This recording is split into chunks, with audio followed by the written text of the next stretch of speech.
Hello bachon, let's read the question. The question says which of the following follow octet rule? Option 1 BeH2 solid, option 2 B2H6, option 3 BeCl2 solid, option 4 none.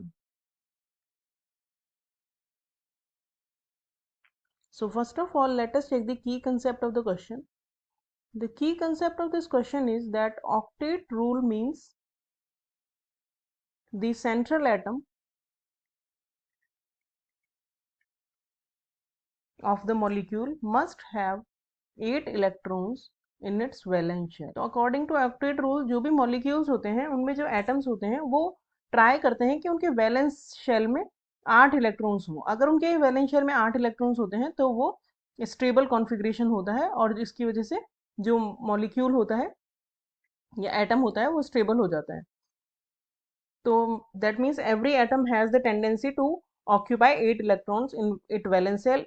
It can do it by sharing of electron, sharing करके भी वो 8 electrons अपने उसमें कर सकते हैं। जैसे कि Cl2 है तो ये Cl2 मॉलिक्यूल है तो ये एक इनके पास 7 इलेक्ट्रॉन्स होते हैं वैलेंस शेल में, एक एक ये शेयरिंग कर लिए तो दोनों के पास 8 इलेक्ट्रॉन्स हो गए, इसके पास भी 8 हो गए, इसके पास भी 8 हो गए।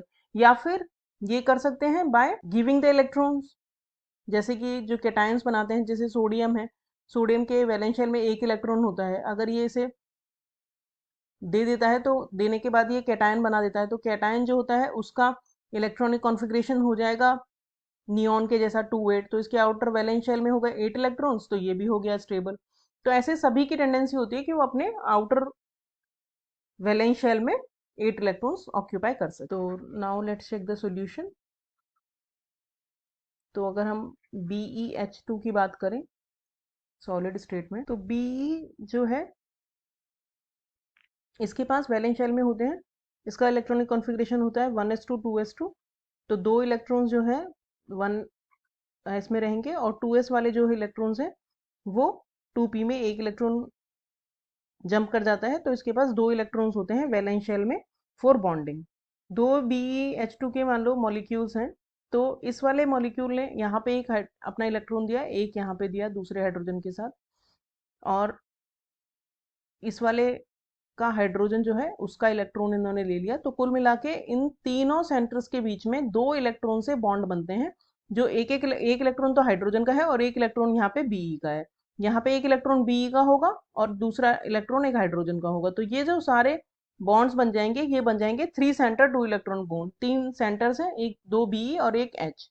ऐसे ही इस तरह से ये अटैच होते हैं हाइड्रोजन से BeH2 जब पॉलीमरिक फॉर्म में सॉलिड स्टेट में पाया जाता है, तो ये आपस में सारे 3 सेंटर 2 इलेक्ट्रॉन बॉन्ड्स के द्वारा अटैच्ड होते हैं।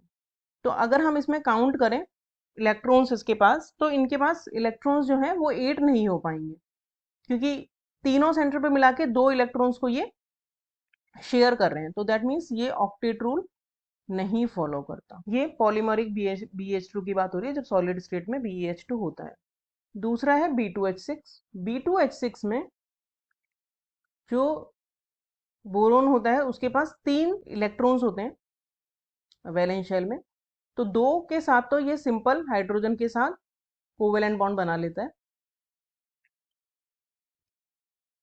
ये दो ये 4 जो बॉन्ड्स हैं ये नॉर्मल कोवेलेंट बॉन्ड है, सिंगल कोवेलेंट बॉन्ड। इसके पास एक इलेक्ट्रॉन रह जाता है और इस वाले बोरोन के पास भी एक इलेक्ट्रॉन है अभी, क्योंकि इसके पास 3 इलेक्ट्रॉन्स होते हैं, तो ये 2 हाइड्रोजन भी अभी बचे हुए हैं, तो दूसरा जो हाइड्रोजन है वो एक इलेक्ट्रॉन शेयर कर लेता है और यहाँ पे भी एक इलेक्ट्रॉन दूसरा हाइड्रोजन शेयर कर लेता है और फिर से यहाँ पे 3 सेंटर 2 इलेक्ट्रॉन बॉन्ड बनता है।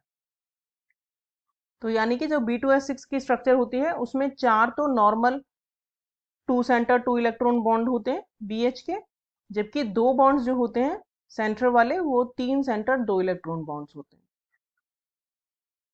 तो अब इसके पास भी अगर हम देखें तो 4 और 2, ये तो 3/2 शेयरिंग है, तो इसके पास भी ऑक्टेट जो है वो कंप्लीट नहीं है।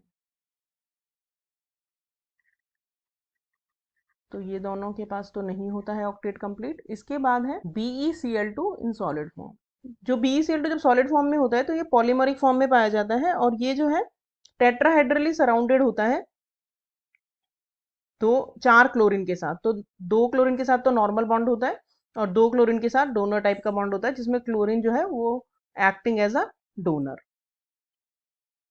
और इस टाइप से ये पॉलीमेरिक स्ट्रक्चर बना लेता है। So due to this polymeric structure इसके पास पूरे 8 इलेक्ट्रॉन्स होते हैं और इसका ऑक्टेट होता है कंप्लीट। तो दैट मीन्स जो हमें गिवन ऑप्शंस हैं उनमें से सिर्फ BeCl2 सॉलिड फॉर्म में ही ऑक्टेट रूल को फॉलो करता है। So the correct option is option 3। Hope you understood the solution well. Thank you.